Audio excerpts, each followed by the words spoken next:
Décidément, le trafic et la vente des vins, liqueurs, spiritueux et boissons gazeuses ont le vent en poupe au Cameroun. Est-ce toujours le manque d'emploi qui pousse certains Camerounais à se lancer dans la fabrication de boissons contrefaites sans se soucier des dégâts que cela aurait sur la santé de potentiels consommateurs?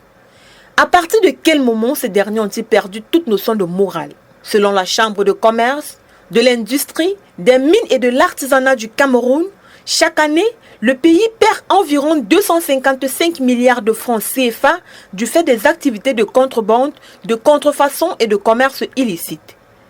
Dans le cadre de l'opération Alto Commerce illicite, lancée par l'administration douanière pour sécuriser l'espace commercial du Cameroun, la douane a pu intercepter dans la nuit du 17 au 18 novembre 2020 540 bouteilles de martini, 25 bouteilles de champagne, 67 bouteilles de Chivas et 10 cartons de vin rouge dans la région du Sud.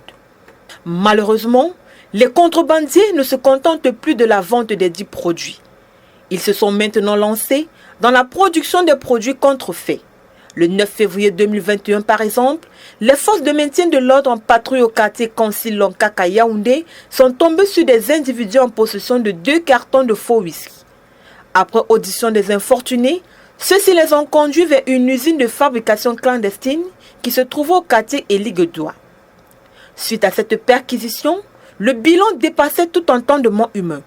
Un important stock de vin, du champagne frelaté, un fût d'éthanol, des vignettes se marquent pour estampiller les produits et attester de leur entrée régulière dans le marché de la sous-région, mais aussi des bouchons et capsules, des colorants et même du cannabis. Une découverte qui remet sur la table le sempiternel problème du circuit de transit de ces produits. Comment les tenanciers de cette usine clandestine ont-ils pu entrer en possession des vignettes SEMAC pour estampiller les produits, surtout lorsqu'on sait que celles-ci ne s'achètent qu'au ministère des Finances, et ceci après présentation d'un document qui atteste de l'importation d'un stock important de boissons alcoolisées. Pourquoi le voisinage, qui a condamné cette industrie de fortune qu'elle avait par ailleurs considérée comme étant un facteur d'insécurité dans le quartier, mais aussi de diverses maladies, ne s'était jamais plaint auprès des autorités compétentes? Le mal est beaucoup plus profond que ça. La pauvreté ambiante, l'appât du gain facile ou la recherche effrénée du bénéfice pousse beaucoup de personnes en quête de bien-être à user de tous les moyens pour parvenir à leur fin. Et pour fonctionner, celles-ci ont très souvent besoin de matières premières comme l'éthanol, des bouteilles, des timbres et des vignettes. Cependant, selon nos différentes recherches, pour entrer en possession d'un nombre important de vignettes, le vendeur qui importe les spiritueux ou qui est une entreprise légale doit au préalable envoyer un bon de commande des vignettes et timbres au ministère du Commerce, puis au ministère des Finances. Après commande, ces ministères déploient des équipes sur le terrain pour vérifier de l'effectivité des boissons en stock. Par quelle alchimie donc ces producteurs véreux parviennent-ils à entrer en possession des vignettes et timbres qu'ils apposent sur ces produits qui n'ont pas suivi le circuit normal? Par ailleurs, comment s'approvisionnent-ils en intrants? Des produits toxiques qui parviennent à se retrouver dans les lieux de loisirs, sans oublier qu'ils portent gravement atteinte à la santé des consommateurs.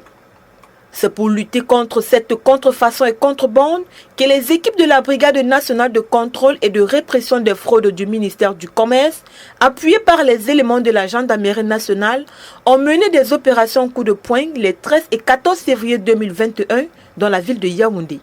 Au cours de cette opération, il était question de retirer des comptoirs les bouteilles non estampillées et celles qui jusque-là étaient estampillées par des anciennes vignettes, c'est-à-dire des vignettes comportant 13 caractères dont 3 lettres et celles dont les vignettes ne renvoyaient à aucune information, mais aussi celles dont les informations ne concordaient pas avec le produit estampillé.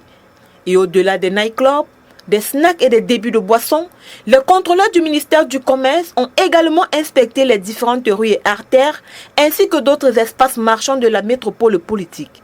Une descente de la Brigade nationale de contrôle et de répression des fraudes du ministère du Commerce qui avait permis de mettre la main sur un important stock de whisky et de champagne de mauvaise qualité.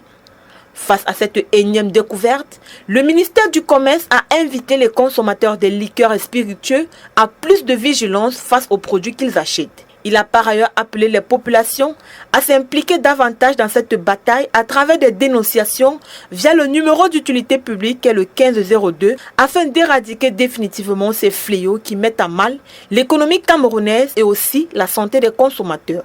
De plus, le ministre du Commerce Luc Margloire Mbarga Tangana a fait de la lutte contre la contrebande et la contrefaçon un de ses chevaux de bataille et y tient comme à la prunelle de ses yeux. Au terme d'une énième opération de contrôle des prix des produits de grande consommation dans quelques magasins de Yaoundé le 1er avril 2021, le patron du Marocain du commerce semblait exulter les différents progrès menés par ses services pour éradiquer la contrebande et la contrefaçon.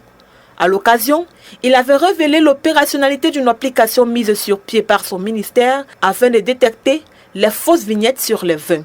Bien qu'elle ne soit pas encore mise à la disposition du grand public, elle était déjà utilisée par les équipes de la brigade de contrôle. Vous pouvez vous rapprocher d'elle pour en savoir davantage, avait-il souligné. Annoncée depuis 2016, l'opérationnalité de cette application numérique vient ainsi mettre fin à 5 longues années d'attente.